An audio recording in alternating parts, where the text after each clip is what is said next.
Después de tan brillante intervención, tenemos el agrado de recibir a las académicas Máster Mercedes Seligman Acevedo y Máster Claudia René Meyer, académicas de la Universidad Francisco Gavidia de El Salvador, quienes presentarán la conferencia Francisco Gavidia, sus aportes de la educación lectora y la justicia social. Daniel. La profesora Mercedes Seligman Acevedo es graduada de la licenciatura en Letras y egresada de la maestría en Política y Evaluación Educativa de la Universidad Centroamericana José Simeón Cañas. Además es graduada de la maestría en Gestión y Desarrollo del Talento Humano de la Universidad Francisco Gavidia. Sus intereses son la literatura y la música.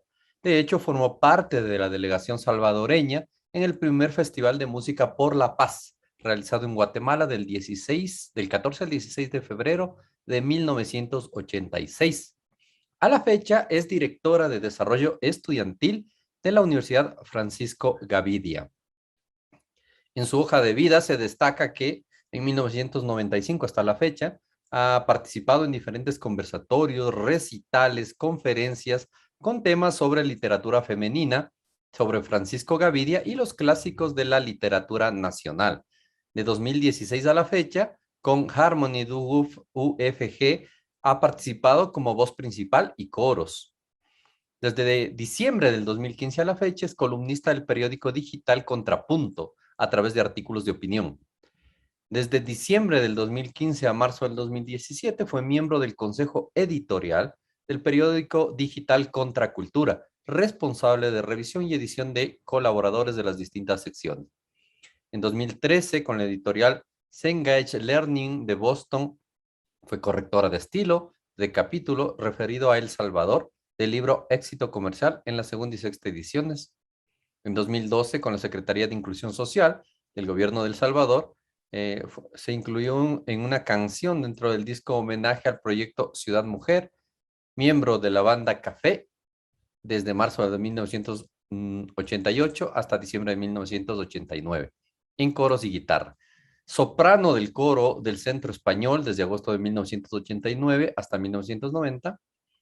Miembro fundador del Taller de Letras Gavidia, Talega, en noviembre del 94, con el grupo de proyección folclórica de la UFG Rabinal en el Festival de Paz de País de Cultura realizado en Antigua Guatemala en marzo de 1995, en guitarra y voz. Fue nombrada presidenta de la representación salvadoreña de la Casa del Poeta Peruano por el presidente nacional Cadelpo de Perú, el doctor José Guillermo Vargas, para el periodo 1997 y 1998. Además, ha sido participante como poeta invitada al Encuentro Internacional de Poesía organizado por la Fundación Metáfora en 2005 y 2007 en El Salvador. Tiene escritos 3 libros inéditos en poesía, La Torre de Eros y Cantos Breves a la Esperanza, y en narrativa, A vos, ¿qué te dejó la guerra?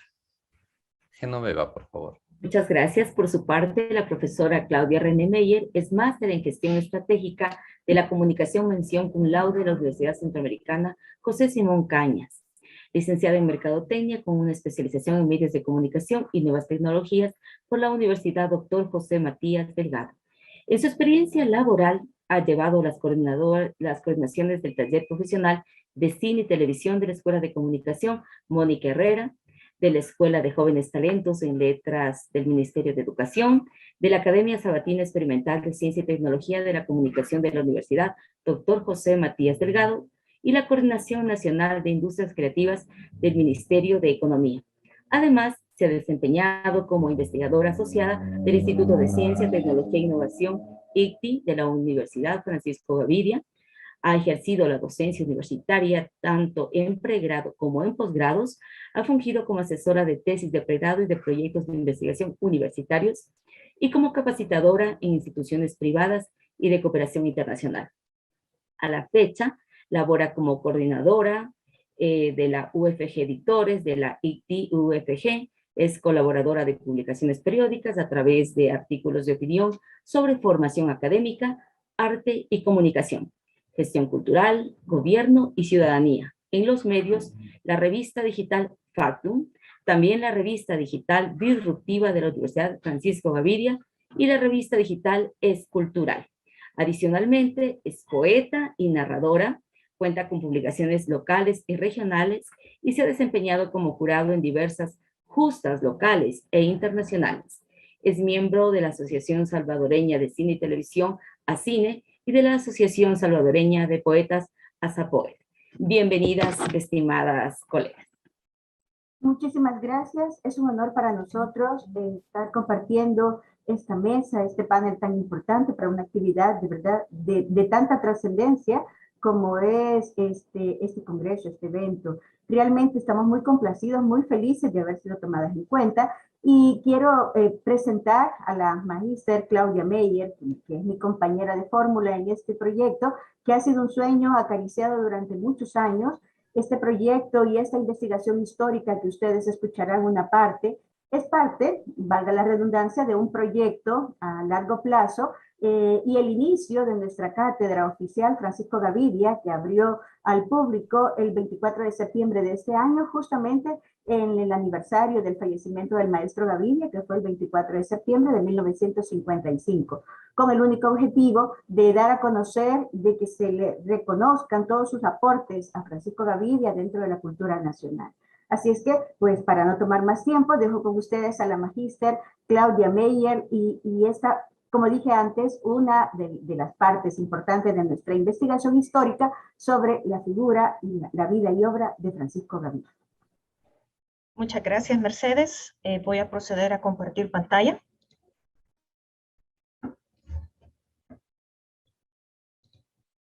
¿Me confirman, por favor, si se logra visualizar? Perfectamente. Muchísimas gracias. Dentro del panel que precisamente habla de la parte de derechos, la parte de educación lectora y el tema de la justicia social, nos interesa desde la Universidad Francisco Gavidia reflejar los aportes de este gran académico, literato y figura de importancia en nuestra sociedad salvadoreña. De hecho, nuestra casa de estudios precisamente lleva su nombre como una manera de honrar el legado de este salvadoreño que vivió casi un siglo y que sus aportes los realizó durante 75 años de su vida. La universidad este año está cumpliendo su 40 aniversario y como mencionaba Mercedes, ha sido un sueño lanzar esta cátedra. Son de esas cosas extrañas que pasan, que tenemos nuestros personajes que han aportado tanto a la nación, pero que no necesariamente se han visibilizado sus aportes y su obra. Al respecto de nuestra intervención, voy a hablar de dos lugares de enunciación. El primero, que es de rigor, es nuestro país, nuestra nación, y el segundo que tiene que ver con una reflexión acerca de cómo situarnos en el tiempo, que si bien es cierto podemos estar dentro de una contemporaneidad, ¿qué pasa si nos llegamos a situar de cara a nuestra realidad en los ideales del pasado? Al respecto de El Salvador, pues somos uno de los países más pequeños del continente. Luego de la firma del Acta de Independencia en 1821, siempre ha existido una pugna entre liberales y los conservadores. No necesariamente hemos surgido como nación desde la firma de la independencia de 1821, sino que tuvimos unos antecedentes de este sueño de unión centroamericana. Nos concebimos primero como provincia de unidad de Centroamérica del 21 al 23, luego la República Federal de Centroamérica, que fue como la que tuvo más éxito en temas de longevidad de 1824 a 1840, hasta que en 1841 El Salvador nos hemos concebido como una república independiente. El tema del sueño centroamericano sigue vigente. De hecho, tenemos un sistema de integración centroamericana a nivel regional que es el SICA, que responde precisamente a estos anhelos de integración que, si bien es cierto, ya no son posibles desde la parte del Estado, pero sí que pueden ser posibles desde la parte de unificación de temáticas y de intereses. ¿Qué nos dejó toda esta época postcolonial después de la firma de esta independencia? El tema de las clases sociales fue bastante delicado, ¿verdad? El ingreso de los españoles, el ingreso también de esta formación de mixturas entre los españoles y los locales. Precisamente los locales, también tenemos una ascendencia africana que ha costado muchísimo dentro de la esfera de nuestra nación que sea reconocida.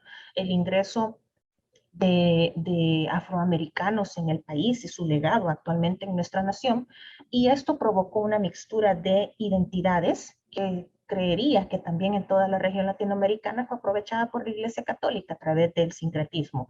Nosotros, por ejemplo, el 3 de mayo celebramos el Día de la Cruz, que en realidad para nuestros indígenas era la celebración de la cosecha como un cambio de estación.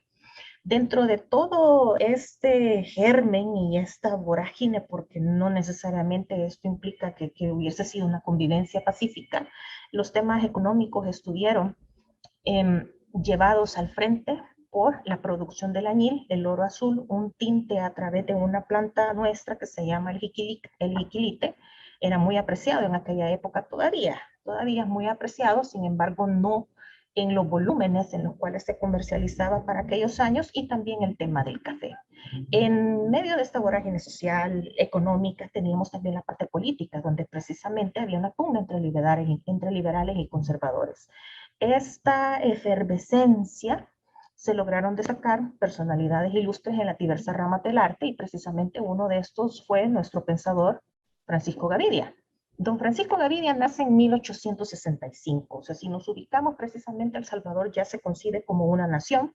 Hay dudas sobre la fecha de su nacimiento, si es el 63, el 64 o el 65. Ya nace cuando han pasado todos estos intereses regionales de unificación, sino que ya El Salvador se está concibiendo a sí mismo como nación. Y este tema de concebir la nación fuera de lo que podríamos definir como los límites territoriales fue parte de lo que tocó Gavidia en su obra, concebida también esas discusiones, ese pensamiento acerca de las mixturas de identidades y de las clases sociales vigentes en la nación. Para nosotros Gavidia, pues lo recordamos y le reconocemos como un gran humanista, el ser humano al centro de los estudios académicos y de las necesidades de la nación, como un escritor y un poeta. A la fecha se le sigue considerando como el pilar más importante de la literatura salvadoreña, y me gusta hablar de él como un nuevo hombre del Renacimiento. Se movía con una facilidad asombrosa entre el cuento, el teatro, la poesía, la narrativa, el tema de la lírica también, la parte también ensayística, la parte académica, y al centro de su obra, si bien es cierto, está el ser humano como sus manifestaciones, el tema de las costumbres, las tradiciones y los valores regionales. La primera etapa de la obra de Gavidia se caracteriza por un romanticismo europeo. Hay cosas que definitivamente hay que reconocer, el tema colonial, ¿verdad? Estamos saliendo de un proceso de independencia, las influencias estéticas todavía nos llegan del otro lado del océano. Sin embargo, los académicos de este lado de Latinoamérica, si bien es cierto, se vieron influenciados por esas facetas, también no dejaban de lado el incorporar los valores locales en la obra. Esto ya cuajó mucho más con el tema del modernismo, del cual Rubén Darío fue uno de los más grandes exponentes centroamericanos. El tema familiar fue bastante curioso. Usualmente las mujeres eran las que quedaban viudas en aquella época. Aquí fue al revés. Su padre quedó viudo con 4 hijos a cargo.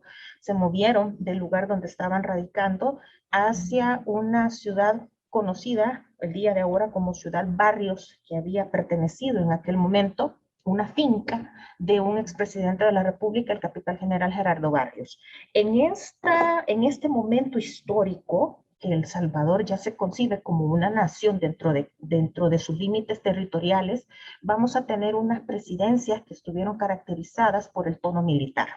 La parte civil aconteció después, pero los primeros presidentes que tuvimos fueron de carácter militar, los que estuvieron al mando. Luego, hablando de este carácter militar, precisamente el presidente que estuvo previo al nacimiento de Gavidia era una persona que pertenecía al Partido Liberal. Y aquí es bien interesante el tema de la situación y el tema de la enunciación, de cómo concebimos, por ejemplo, lo liberal y lo progresista allá en 1863, y cómo nuestra mirada contemporánea al 2021 puede considerar lo liberal y lo progresista visto a partir de este siglo. Creo que estas son de las virtudes de lo emocionante también de los nuevos estudios culturales, de cómo a través de las miradas actuales podemos ponderar hechos pasados, quizá justipreciarlos en su justo valor, no necesariamente para demeritarlos. En el caso del capitán general Gerardo Barrios, puede parecer interesante el hecho de que a pesar, o si bien formaba parte de la época militar, muchos militares que estuvieron en el poder aquí en el país prestaron una atención importante al tema educacional y a la parte cultural. Esto sin dejar de lado otros aspectos que rayaban en contra de la democracia y en contra también de los derechos humanos. En el caso del capitán general Gerardo Barrios, pues puso especial atención al tema de la educación, al tema del laicismo, ¿verdad? De ir apartando a la Iglesia Católica en las injerencias políticas, la separación de poderes. Esto de la introducción del café fue clarísimo, fue clave para nuestra economía salvadoreña. De hecho, todo este periplo y este periodo se denomina como la República Cafetalera. Y si bien es cierto, perseguía también los mismos ideales de Francisco Morazán de la Unión Centroamericana, esta nueva historia ya se escribía de otro modo a partir de El Salvador como nación. ¿Qué pasa con Gavidia en este periplo? Que fallece, deja el poder el capitán general Gerardo Barrios.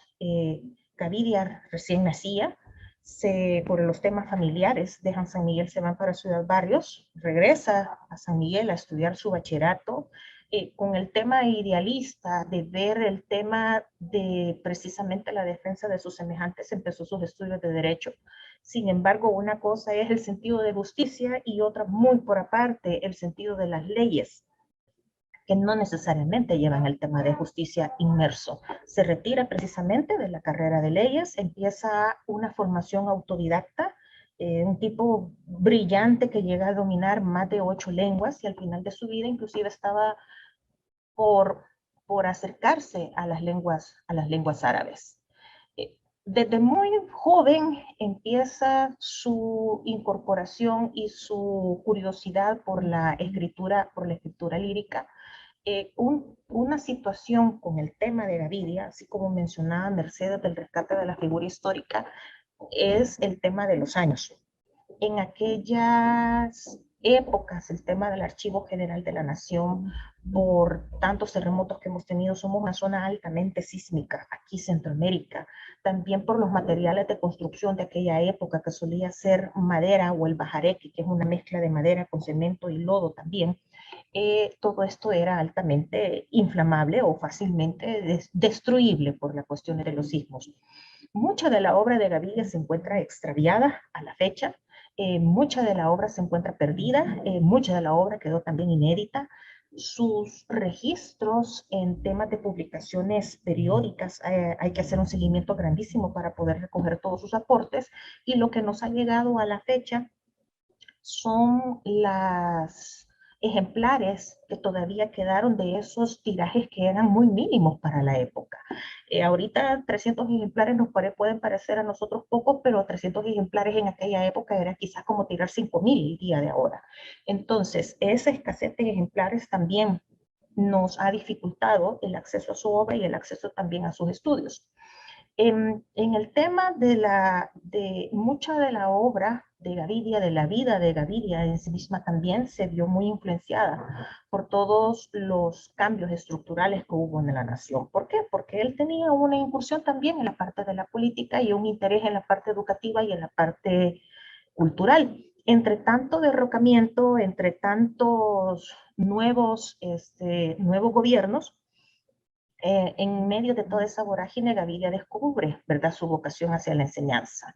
El siguiente presidente que tuvimos, Francisco Menéndez, después de la parte de Barrios, en medio de un derrocamiento que hubo por ahí, en medio de esos periodos, también apoyó la parte de la red ferroviaria, la introducción de la telefonía, la parte de las comunicaciones, y con un interés muy particular en la atención a la educación, con unos primeros proyectos de reforma educativa. Esta reforma educativa retoma los elementos de interés de Barrios en su momento. Se insiste en el tema de la sociedad laica, se insiste en el tema de alejarse de la parte conservadora, de desvincular la escuela de la iglesia, de alejarse de esos lazos que todavía perduraban con la parte de España peninsular y sobre todo con el poderío ideológico que ejercía la Iglesia Católica a través del tema de la educación. Posteriormente, vemos de que Gavidia sí estaba a favor de estas ideas progresistas, se dedicó no solamente a la producción poética, sino también a la traducción de libros que pudieran motivar el crecimiento académico de otros personajes de aquí de El Salvador. También hubo grandes aportes al crecimiento cultural a través de sus publicaciones periódicas, y también Gavidia tuvo interés en fundar cierto tipo de instituciones educativas para que hubiese otro tipo de dinamicidad. Tenemos el semanario noticioso, y un aporte muy importante fue el de la Academia de Ciencias y Bellas Artes. Tenemos 5 minutos, estimada Claudia. Muchas gracias, Daniel. A partir de, siempre siguiendo con los regímenes y con estos derrocamientos, hubo un momento de su vida que tuvo que salir para el exilio. Luego, pues regresa del exilio después de la Revolución del 44 y empieza a fungir ya como parte del ejercicio público, como viceministro de Instrucción Pública, como director de la Educación Pública Primaria, y parte de sus grandes aportes precisamente fue la sustitución del método lancastariano de enseñanza mutua por el método de las correlaciones, es decir, impulsar el aprendizaje de la lectura a través de la combinación de textos de diversas disciplinas. Gaviria en su momento fue nombrado también ministro de Educación y de Instrucción Pública. Uno de sus aportes más grandes que también se recuerda precisamente es esto que estamos leyendo aquí, del desanalfabetizador. El nombre de Tellame me parece curiosísimo. Y una publicación, una especie de silabario que estaba destinado precisamente a las áreas rurales para disminuir las grandes tasas de analfabetismo que existían en aquel momento. Gaviria también tuvo su participación en la vida política, se constituyó en uno de los fundadores del partido parlamentarista, y en el tema también de ejercer influencia a través del ejercicio político, eso no le alejó también de su vena artística académica. Fue catedrático de la Escuela Normal de Señoritas, este es un aspecto importante que lo vamos a ver en la próxima lámina, director de la Biblioteca Nacional, que en este momento, a la fecha, lleva su nombre, Biblioteca Nacional Francisco Gavidia, catedrático de la Universidad de El Salvador y también en el Instituto Nacional de Varones. Con el tema de la formación dedicada a mujeres, esto es algo que también empezó a impulsar sobre el sistema educativo y considerar las mejoras hacia la educación superior. Entre las mejoras a la educación superior, él no la concebía alejada del mundo académico, ni de tampoco del mundo comunicacional. Tenía estos otros instrumentos, estos vehículos de comunicación como el periódico La Gaceta y también la influencia que podía ejercer a través del Ateneo del Salvador. Y en estas tipo de impulsos y en estos temas de las reformas, creo que no estamos alejados de El Salvador con otras realidades latinoamericanas con el tema de la fundación de las escuelas normales. En su momento fueron exclusivas para varones, y con la creación de la escuela normal para señoritas bajo el gobierno de Barrios, se pasó del modelo lancasteriano tradicional hacia el otro modelo para motivar más el aprendizaje de la lectura. Con el tema de la justicia social y con el tema de las prácticas lectoras, a raíz de estos nuevos estudios decoloniales, creo que nosotros nos hemos visto motivados y también con la necesidad, y por qué no decirlo con la curiosidad, de hacer una revisión de la vida y la obra a la luz de un nuevo conocimiento, un nuevo acercamiento. Los acercamientos tradicionales han sido cronológicos y han sido también a través del inventario de la obra, el inventario de publicaciones, el inventario de su vida pública, tanto política como cultural y artística. Ahora bien, ¿cómo podemos renombrar a Gaviria a partir de prácticas lectoras, a partir del tema de la justicia social?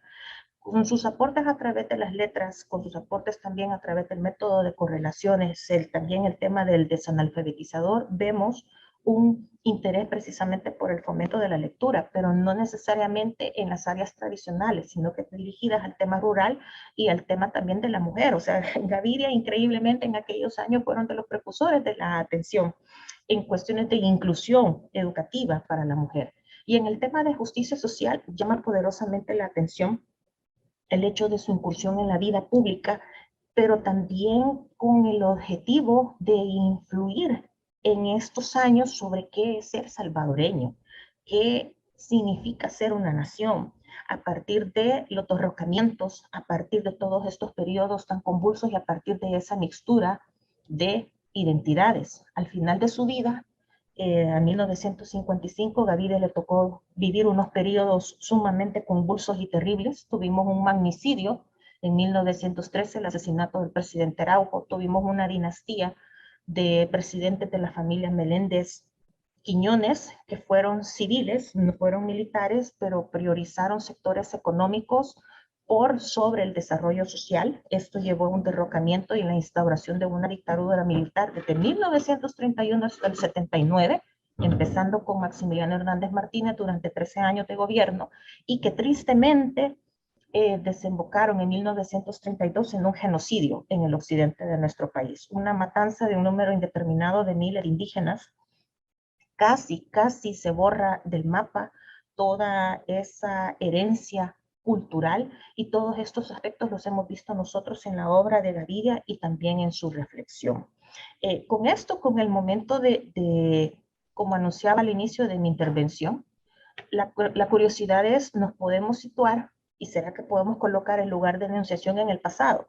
Los ideales de Gaviria a nosotros nos parecen que desde una voz salvadoreña que nos sigue llamando desde la poscolonialidad, que sigue haciendo un llamado para conseguir una convivencia pacífica, para el progreso de las sociedades y también de una visión unificadora, tanto de territorio, de lenguaje como política. Y estas cosas creemos que no necesitan de cronología, son ideales que siguen vigentes.